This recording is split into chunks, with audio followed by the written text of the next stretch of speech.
Hi everyone, and welcome back to my Cornish garden in July. Things have been a little hectic here recently, and I've been working on lots of flowers for some lovely weddings.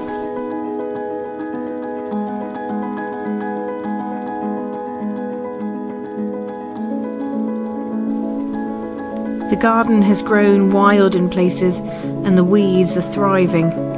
In this video I want to talk about my top 3 problem weeds and what I intend to do about them.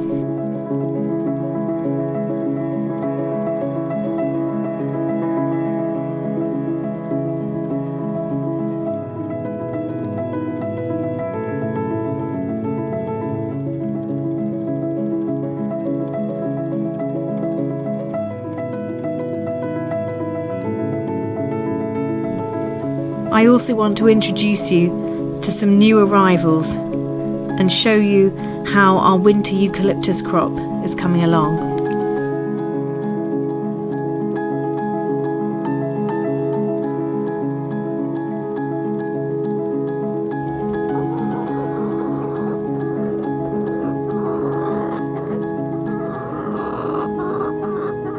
So I wanted to introduce you to our 4 new hens. We've got Midnight, Lola, Luna and Bluebell, and they came from a local poultry farm who have supplied us with lots of hens over the years. These girls arrived at the start of July and they've been settling in really well. We've got a couple of eggs and they haven't quite figured out where the nesting box is, so their eggs have been found dotted all over the place. But they're a lot of fun. They've been playing a lot like kittens and the children have been really enjoying them.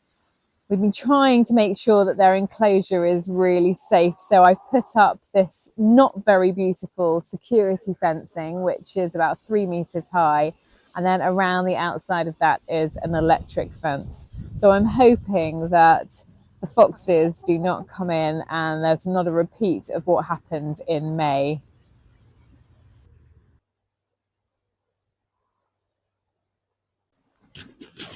So welcome back to the Eucalyptus Grove.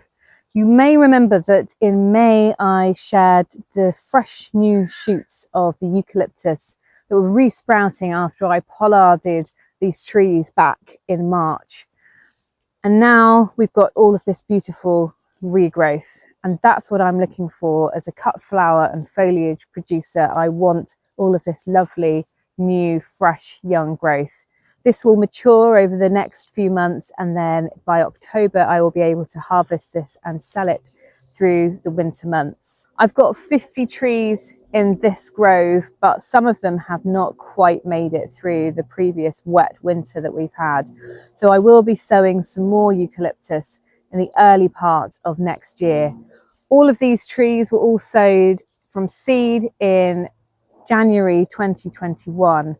They were planted out the same year, and you can see they are now beautiful, big, healthy trees. Eucalyptus is an incredibly fast growing plant, and the scent from this is amazing. We've got quite a few different varieties of eucalyptus in here, but this one beside me, which is Eucalyptus Baby Blue, has a really sort of gummy leaf and has that very, very strong eucalyptus scent. It's one of my absolute favourites. And I'll be sharing with you over the next few months how these eucalyptus are getting on. I think you'll be really surprised on how fast they actually grow. So how about this as an experiment? We've got 2 eucalyptus on either side of me. The tops of them are currently at about my head height. Let's check back in a month's time and see how much these guys have grown.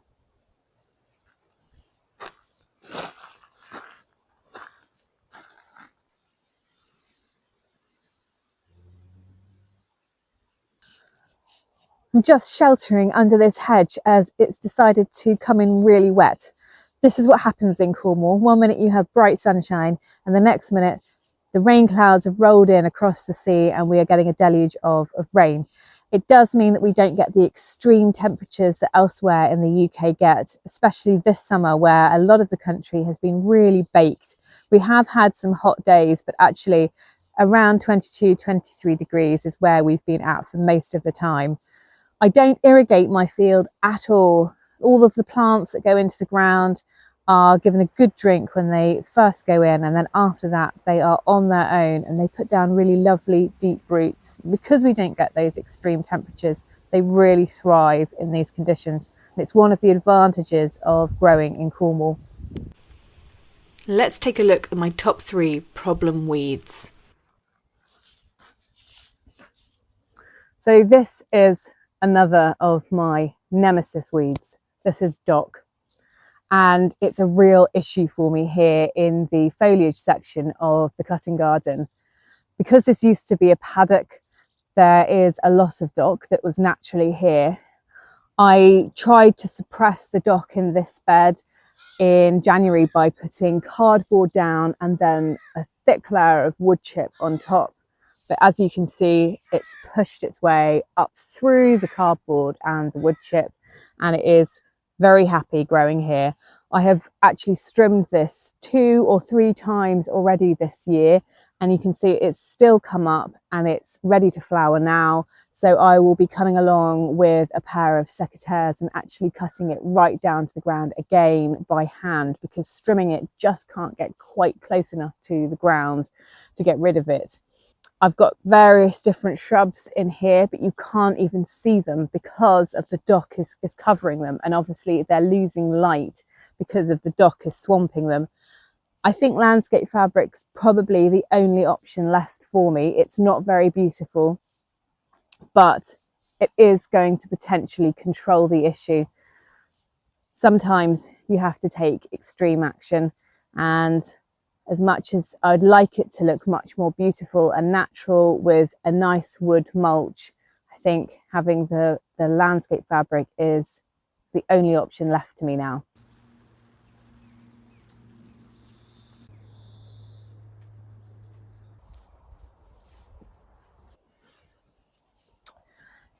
Another weed nemesis is bindweed, and I know it's a really common annoyance for so many gardeners, but in the polytunnel it's becoming really bad in this bed. So we've got 3 beds in here. This one is the one that seems to be having a real problem with the bindweed. It's coming in from the outside, it's travelled underneath the plastic and come up into the tunnel. I have been trying to keep on top of it by just pulling it up every time I see it, but my time gets really full at this time of year when the flowers are so busy. So I've not been keeping on top of it as much as I should have been. So I'm having to resort to some quite serious measures. I'm going to actually clear this bed completely. I'm going to take out any bindweed that I can find on the surface, but I'm not going to dig this soil over, because every time you dig bindweed out, you break up all of the roots, and then every time there's a new tiny bit of root, it will send up a new plant. So what I'm actually going to do is I'm going to cover this entire bed in black landscape fabric in a bid to try and kill off, or certainly try and reduce the energy within the plants, to see if I can try and slow down the amount of bindweed that is coming out of this bed, so it's more usable for next year.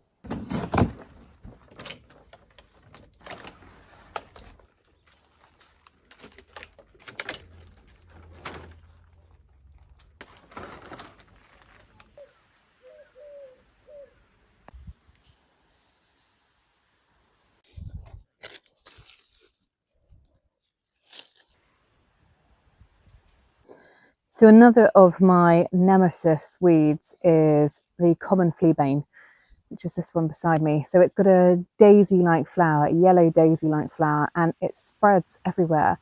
So it tends to really like quite boggy ground. You quite often find it in sort of quite marshy areas, but for some reason it really likes the kind of baked clay conditions that we have here in the garden.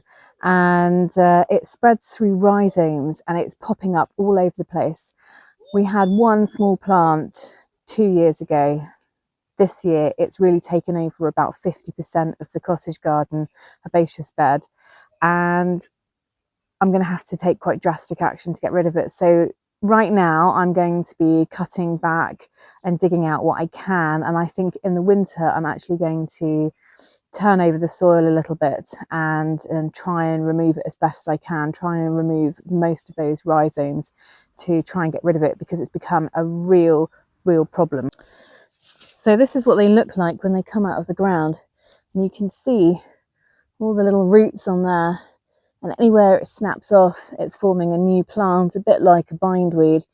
And once upon a time it was just one plant, and now it's spread throughout a sort of 5 square metre patch. And if I want to be planting in my new perennials in the autumn, I really don't want them drowned by this weed.